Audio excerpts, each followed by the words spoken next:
Fellowship. Welcome to the sunrise where joy comes in the morning. We are a church plant for the Sunrise Manor area, and we would love for you to be part of our congregation. Just put it right there in the notes. Somebody will get back to you.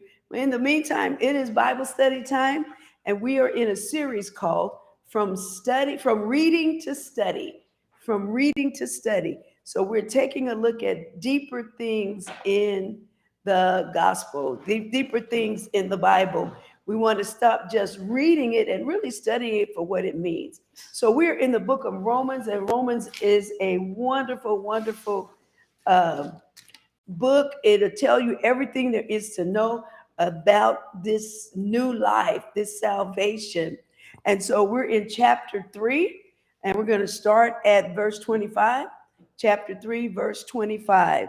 And it reads, God presented Christ as a sacrifice of atonement through the shedding of his blood to be received by faith. He did this to demonstrate his righteousness because in his forbearance he had left the sins committed beforehand unpunished.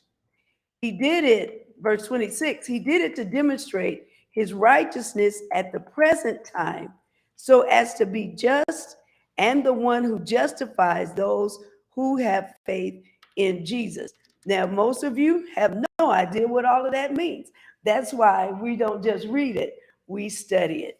So, again, Paul is letting the church at Rome understand how salvation really works.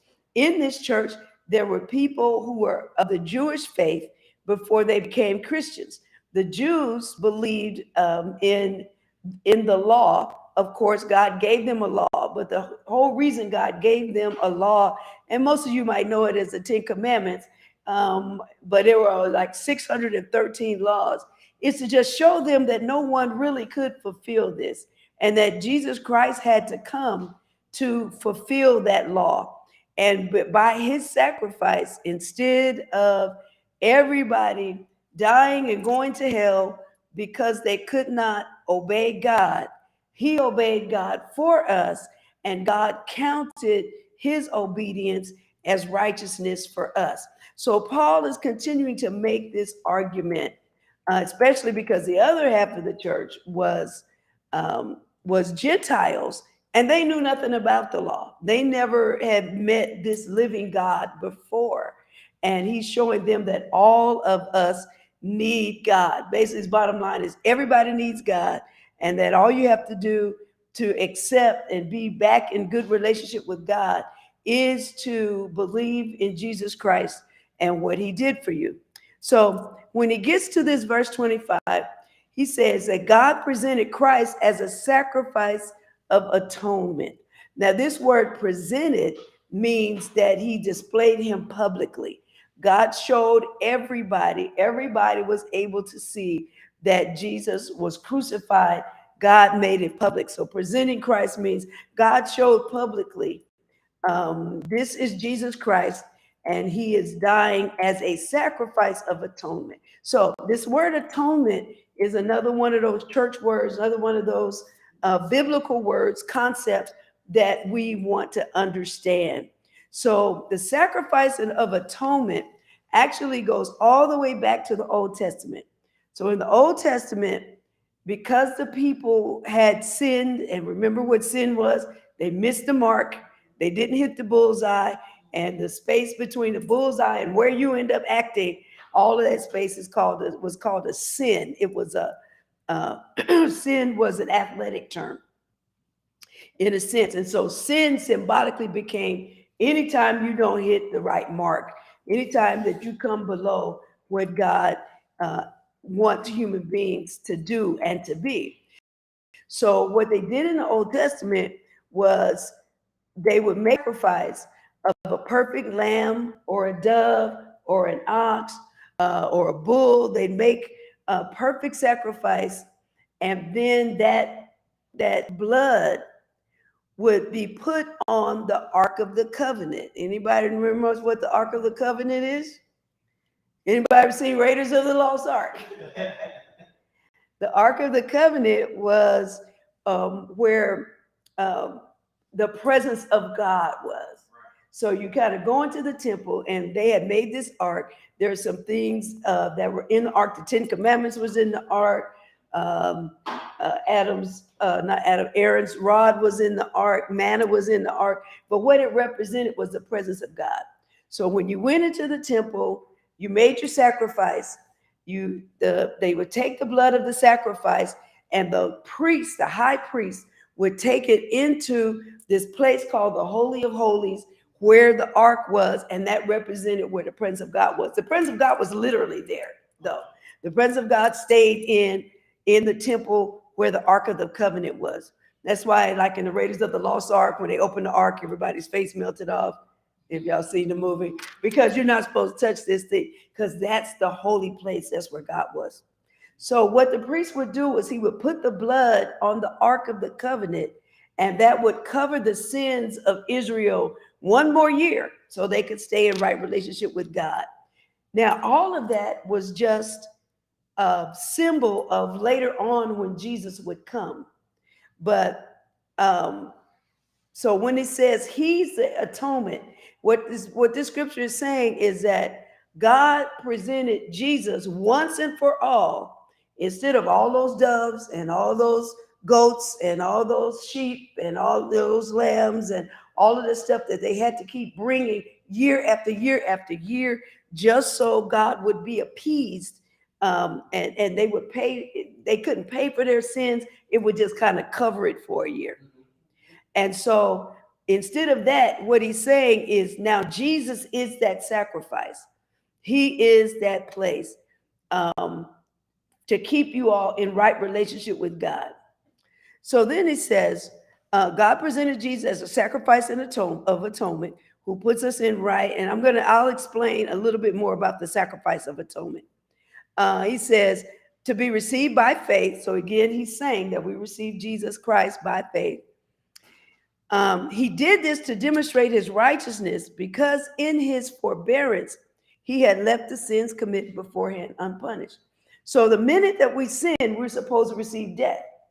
So according to the law, death, because we had not yet been executed, it made sin go unpunished, which means that the righteousness hadn't been set forth yet. In other words, the law hadn't completely been followed.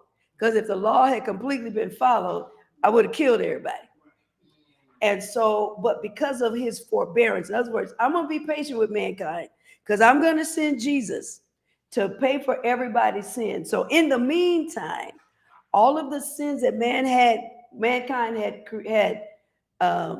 committed had really gone unpunished, because he was kind of accepting sacrifices kind of on credit. So I'm going to accept this sacrifice for you, and I'm going to let you slide for a little while. I'm going to give you some grace time, because Jesus is coming. Yes, Josiah. So they only did like offering once a year? They had to offer up these sacrifices once a year. They had a lot of other offerings that they gave. But this particular offering for their sins, they brought once a year. All right. And how does that relate to the offerings, tithes and offerings? Okay, tithes and offerings are different from this. So tithes and offerings are things that we give God out of gratitude for providing for us. And then we say, okay, God, since you provided for me, I'm going to provide for your house, for your temple, with a little bit of what you've given me. So this part is yours. All this part is mine. It says all of it's yours. You're only asking back a little part of that. And because I'm so grateful that you've taken care of me, I'm going to take care of your house. So this is not connected to our giving tithes and offering at all. It's just another kind of offering. So they had sin offerings, they had thank offerings, they had burnt offerings, they had a lot of different kind of offerings that they offered to stay in relationship with God. So when he says it's gone unpunished, this is what it's talking about. Sin's consequence is separation from God. Separation from God is the biblical definition of death. Therefore, the wages of sin equal death. And so when we sinned, we were supposed to have death. And since we were still alive, that meant that God hadn't brought his righteous judgment yet. And so he says he had to now send Jesus to die for us to demonstrate his righteous judgment. For example, in court, if somebody murdered your family member and and they stayed on death row for 30 years, and then they finally were executed. That execution shows the righteousness of the court, that the court finally did what was according to the law. So when it says he did this to demonstrate his righteousness, it was almost in a sense like, God, you was wrong. By the law, God, you were wrong for not killing him. So once you allow Jesus to pay the price for that, now that shows the righteousness of God. So they can say all along, look, man, the Gentiles, they've been doing wrong and they're still here. God, you're not right. But this demonstrates, oh, I'm doing what's right. I'm going to take care of this. But I'm going to take care of it by letting my son, basically, I'm going to take care of this myself. I'm going to pay this bill myself because I'm not willing to let you guys go. And so there's a song that says, he didn't want heaven without us. And he decided, I don't want heaven without my kids. So I'm going to get as many of my kids as I can to be in heaven with me, because I know in their heart they do want to be with me. But I have to handle this thing about all of their sins, this crime that they have committed, so that I can be righteous. Other than that, I'm not right. Yes. Okay. So, all right. Let me make sure I got this. Okay. Let me make sure I got this right. Okay. So, the wages of sin is death. Right. And God's the one that made that law, correct? Right. So, instead of us dying and God being a man of his word, he basically found another way to keep what he was saying. Yeah. Right. So he had to keep what he was saying and find a way to keep us at the same time.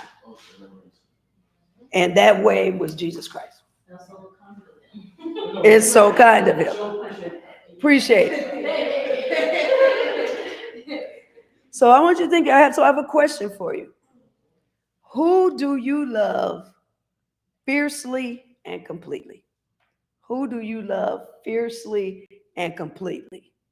I mean, that love, I'm talking about that deep mama bear, daddy lion love. Who do you love fiercely and completely? Besides God. Your mom. Your mom. Okay, your parents, sister Keith. Same. Your parents, sister and Keith. Keith. And Keith. My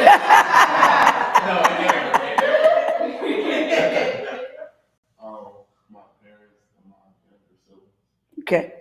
Parents and siblings. Who do you love fiercely and completely? Your grandchildren. Okay. Now, what could they do that would separate you? So just pick that one person. So Keith, Amber, sister, grandkid, mom, and mom, right? What could they do that would separate you? That would kind of mess up this relationship that I don't know if I can hang with you if you, right, that there's a little something between us. What could they do? If he had a secret life? If you found out he had a whole secret life somewhere, that would be a challenge for you. Yeah. Oh, it's hard.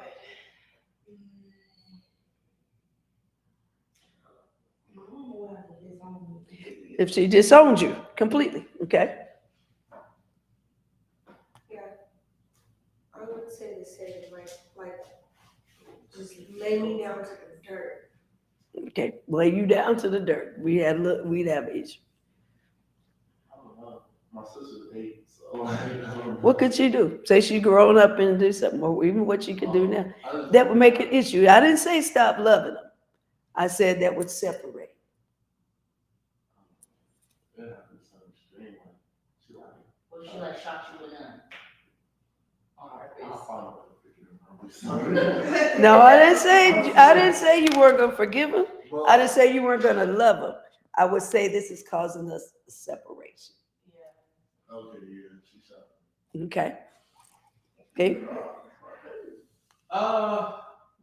I feel like she would have to like go on the attack, like purposefully is like doing thing after thing, knowing that that is intentionally to hurt Intention do one thing after me. another Yeah, to it would intentionally have to- hurt It you. wouldn't be necessarily Oh, one one thing. major thing. It would have to be a continuation, like you're intentionally doing this stuff, to hurt me. Okay.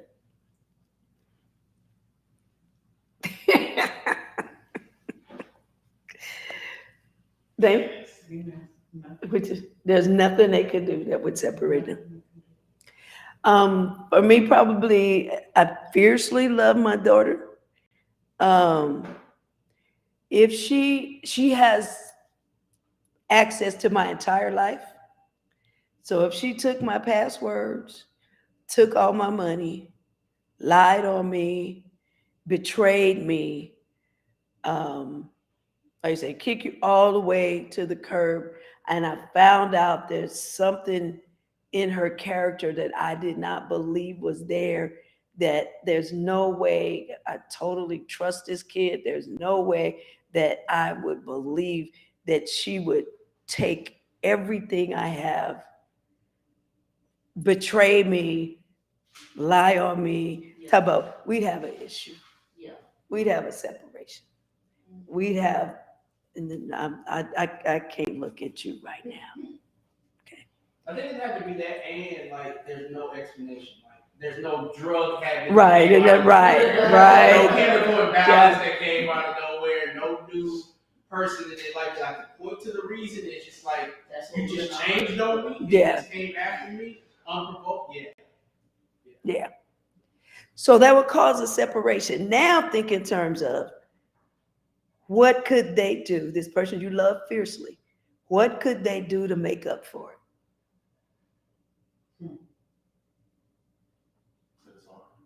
Say sorry. So she'd have to just apologize, or would she have to repent? Which means change. I'm not God, it really don't repent to me. She said, which means change. Oh.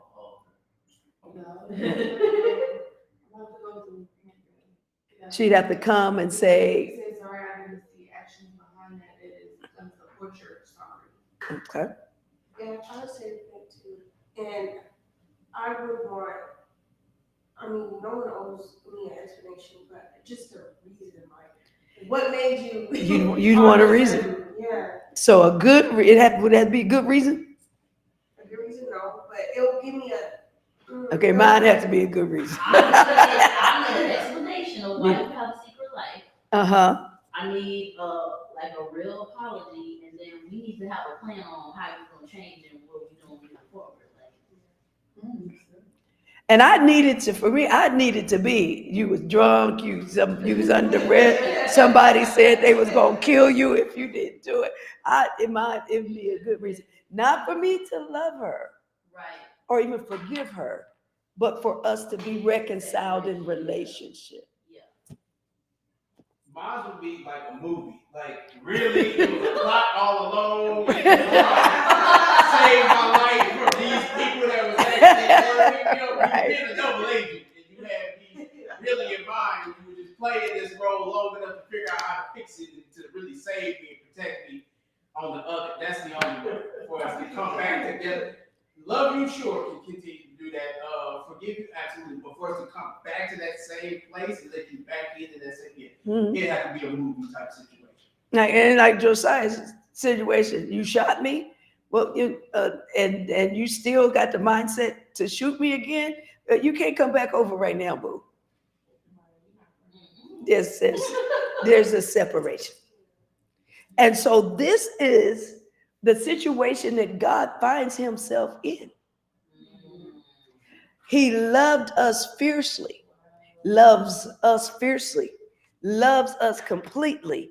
The thing that separated us is that he could not deal with the sin, the betrayal, the fact that we chose Satan over him, the fact that we choose us over him, and all that he is and all that he has given. And God said, I can't deal with the sin.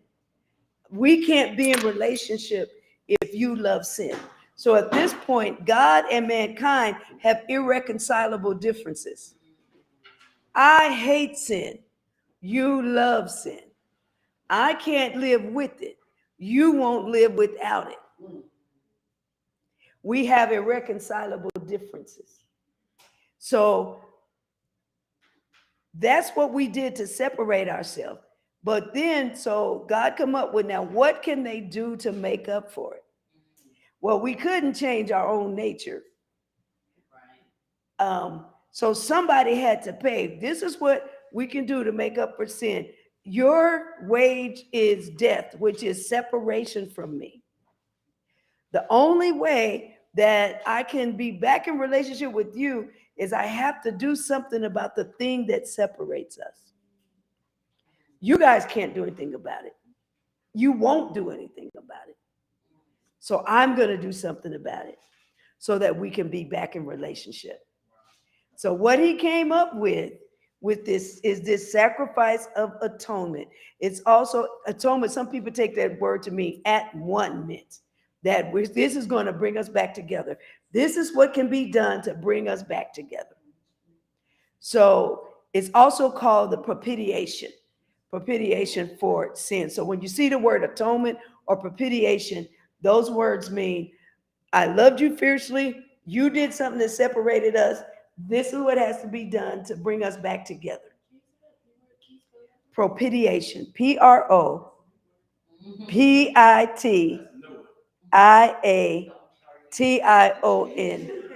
No, what?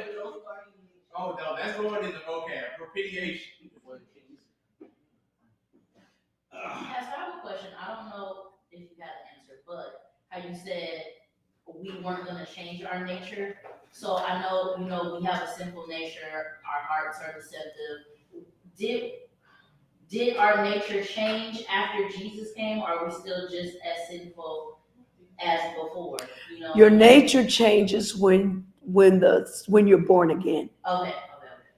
It's a change in your nature. Now your spiritual nature is back alive because your spirit died with sin.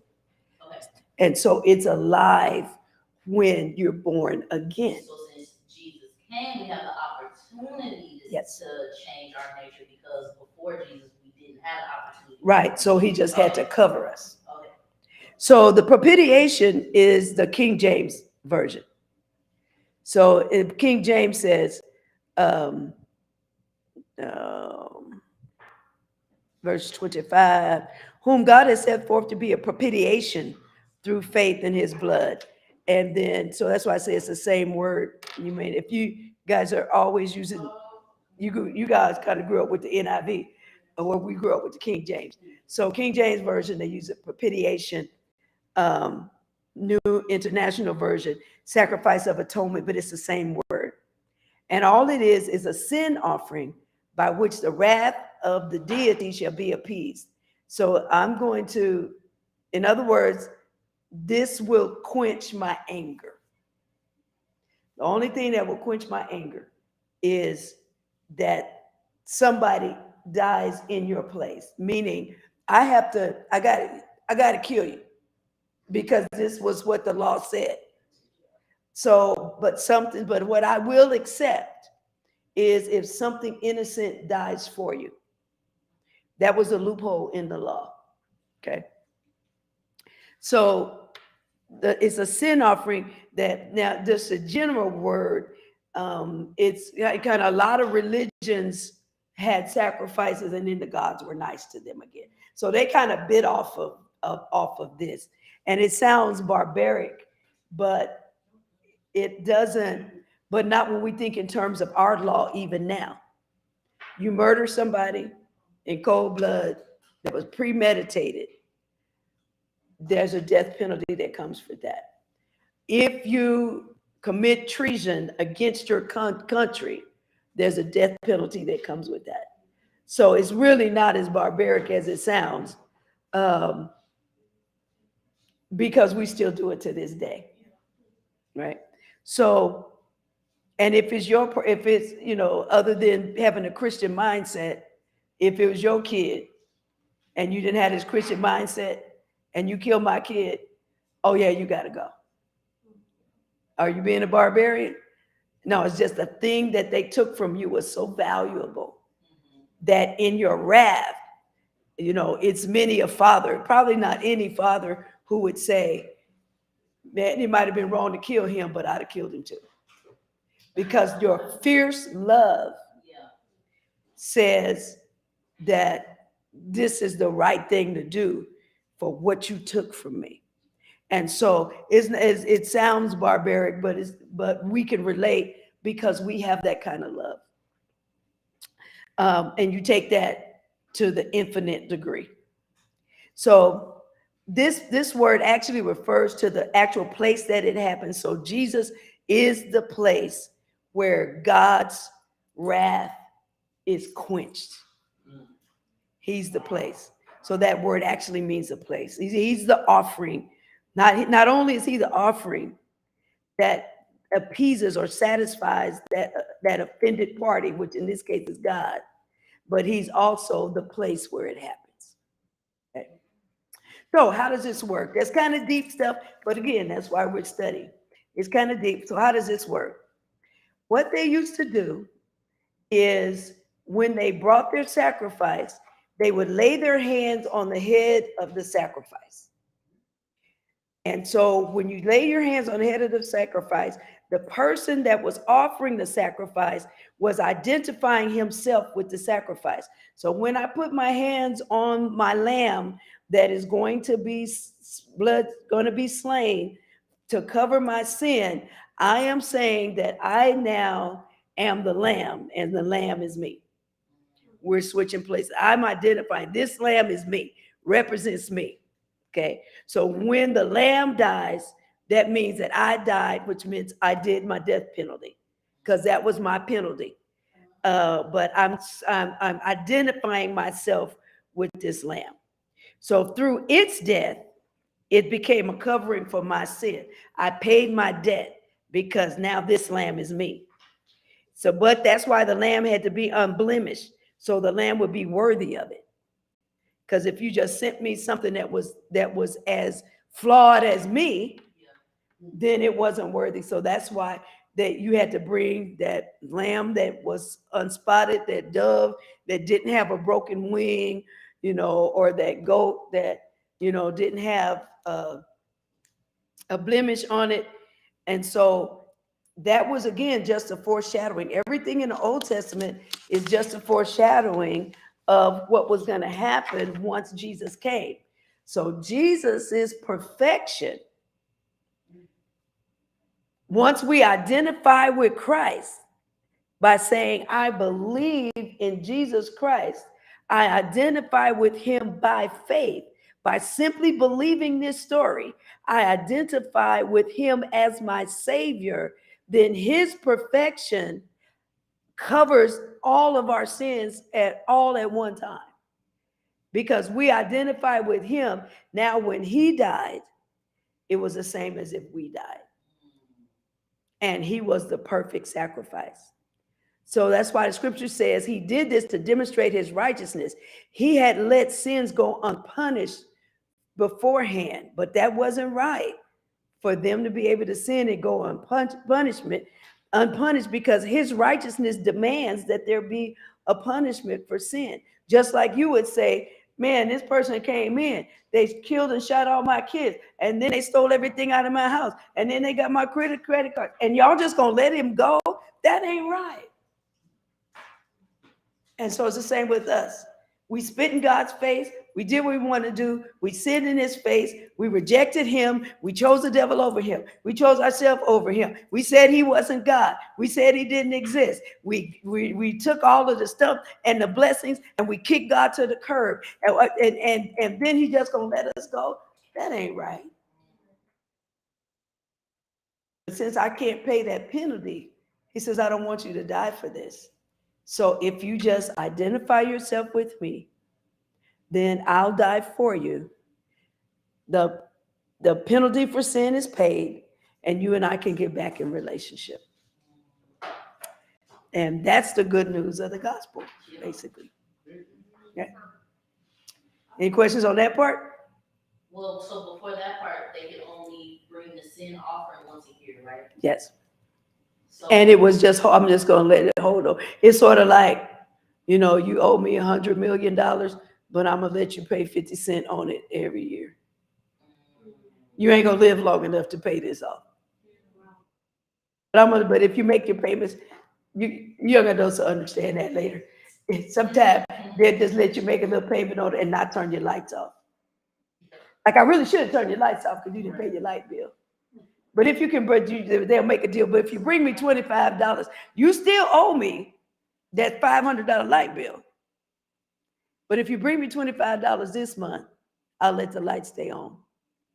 And bring me $25 next month, I'll let the light stay on. And that's kind of what it was like. It's like you guys are never gonna pay this bill that you owe me. But bring me a lamb. And I'll still be you guys as God for I'm thinking a little about bit. like if they felt guilt, like because you know when you do something wrong, like you feel guilty, you just ask God to forgive you.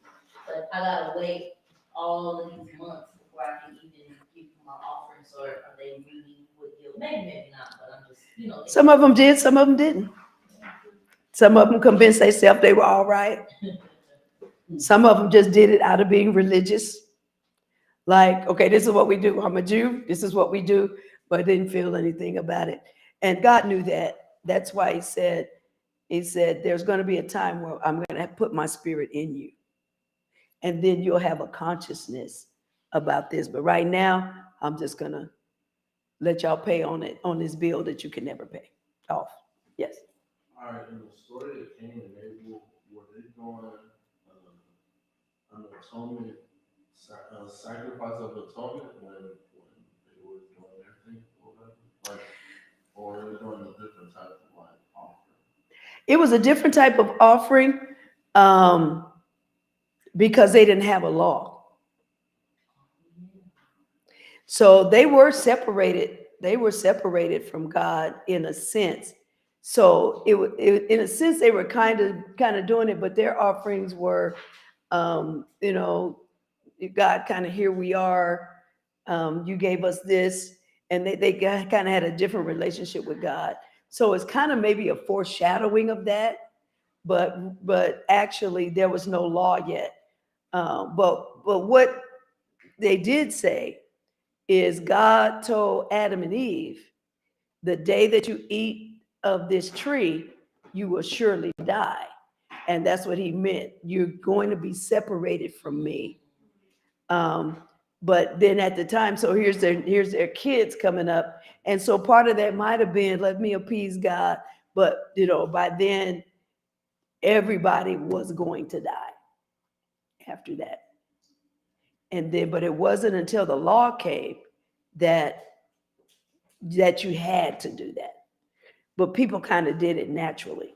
It's worship. Worship is just in us. It's just in us to worship in some kind of form. And this is the form that they came up with. Now, if God had a conversation with them about that, we don't know about it because the Bible didn't say. But they did give an offering. And they say that because Cain's offering wasn't a blood offering, that it didn't count, but that's not really what it said. He didn't give the proper offering. The Bible doesn't say that he gave the first fruits, but that was more of an offering to have some kind of relationship with God than it was that they broke a law, because there was no law except that wasn't even a law. It's just say you eat of this thing, you're going to die. So I guess that kind of is a law, but not the law that they were talking about, which didn't come until Moses. Okay, which was thousands of years later. All right, let's look at verse 26. Well, I kind of read it. He did it to demonstrate his righteousness at the present time. I kind of already explained that one. So as to be just and the one who justifies those who have faith in Jesus. So in their time, Jesus has taken care of that unfinished business. There was unfinished business because he let these people slide all these years. And so now here Jesus comes and he pays the full bill. They've been paying a quarter on it, but he's paid the full bill. But he had to come back to do it for it to be right. So for it to be right, Jesus had to come back and set that straight. So basically, we got a suspended sentence because he didn't want to let all of us go. But the charges were still against us until Jesus came. So we were guilty.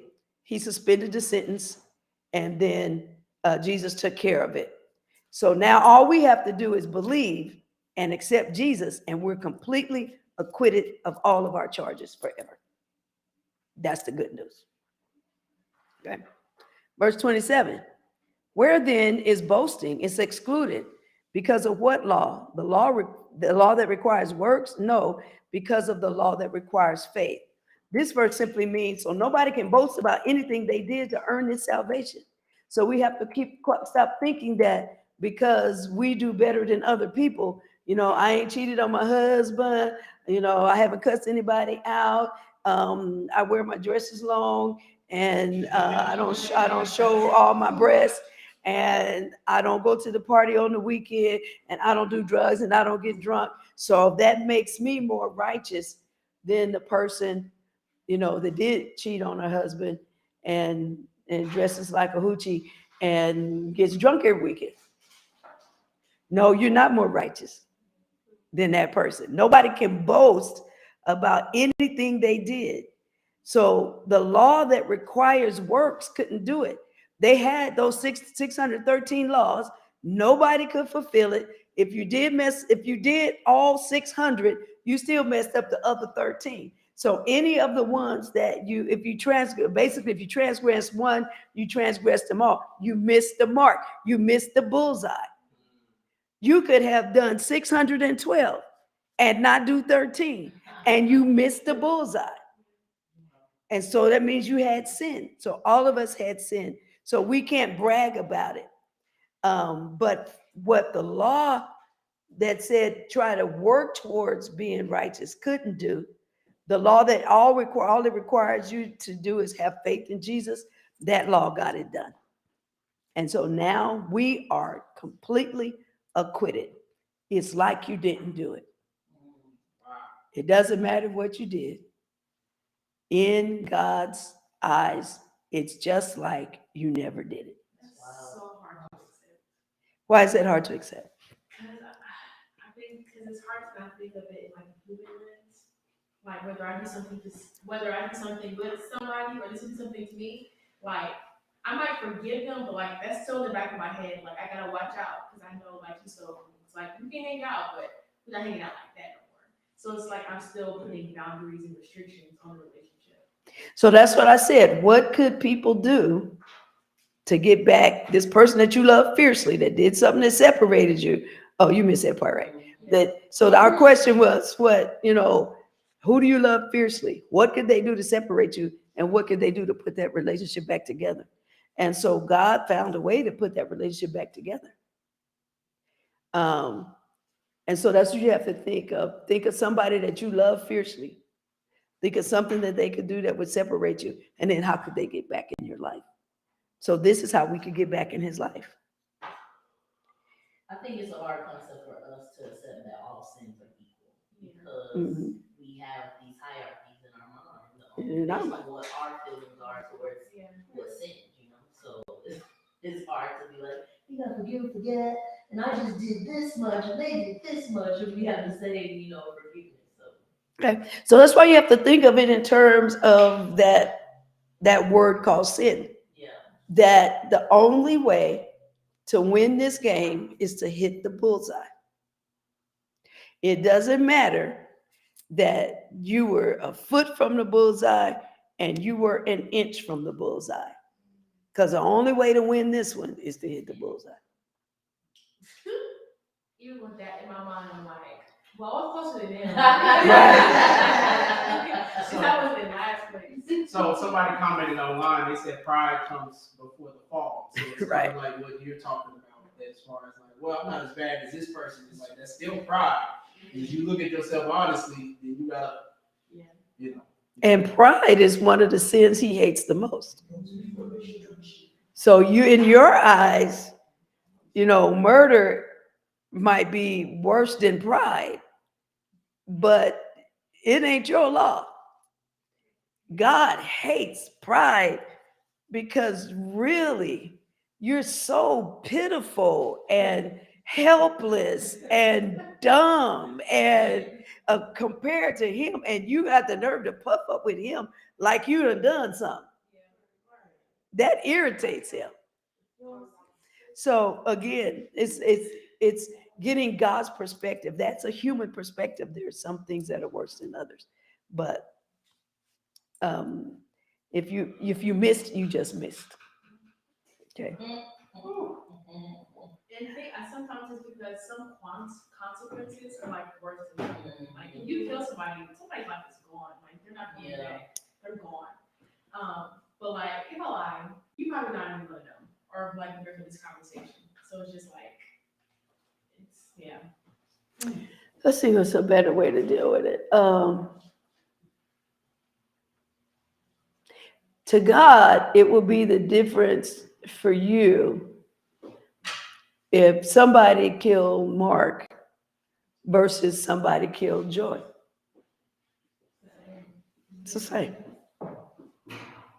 In your eyes. And you might say, hey, Mark is older, he's lived longer, and he could be a jerk. Joy is young and she's sweet, and I'm not saying that, but and so her IQ is higher, so she has more ability to add to the world. So what you killing Mark was not as bad as killing Joy. Well, that makes sense to somebody. It don't make sense to you. Because I love them the same. So from your perspective, but somebody else, like that whole both thing, like if there's a doctor and a this and then this is a criminal and this and they're in the boat, who would you save?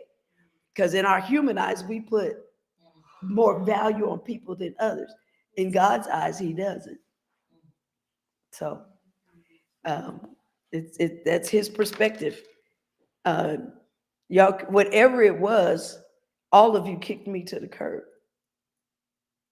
And so whether you kick me to the curb by lying or whether you kick me to the curb by killing, you kick me to the curb. It's the betrayal. That's what's more meaningful to him. So verse 28, so the law got it. So having faith, the law couldn't get it done, but having faith got it done. Verse 20, what time is it? Okay, let's do one more because here's a bottom line statement. So good. For we maintain that a person is justified by faith apart from the works of the law. So another bottom line statement that Paul is going to now go on to prove is what we basically believe as Christians, that a person is justified by faith apart from the law. It's faith plus nothing that saves us. And again, like I was saying last week, we live right because we've been offered this salvation. We don't earn salvation by living right. One, you can't do it enough to earn salvation. But so it's sort of like, I'm going to give you a Bentley. All you got to do is believe that you can come get it. Because you don't have the money to buy it anyway. So I'm just going to give it to you. But out of your gratitude, you say, but you know what? I'm going to take care of it. I'm going to watch it. I'm going to repair it when it breaks down. And every now and then, I'm going to just give you something out of my gratitude. But I know no matter what all I do, that I can't earn this, but my character says, you know, you were gracious enough to give this to me. The least I can do is take care of it. And so that's what righteous living is taking care of this thing that we got freely.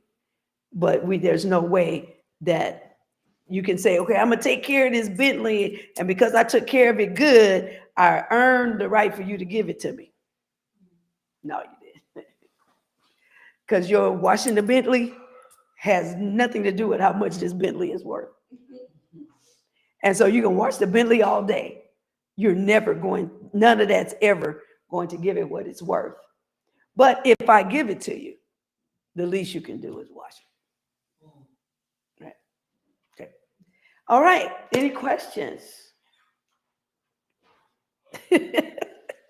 Oh, that was so boring. But no. It really wasn't.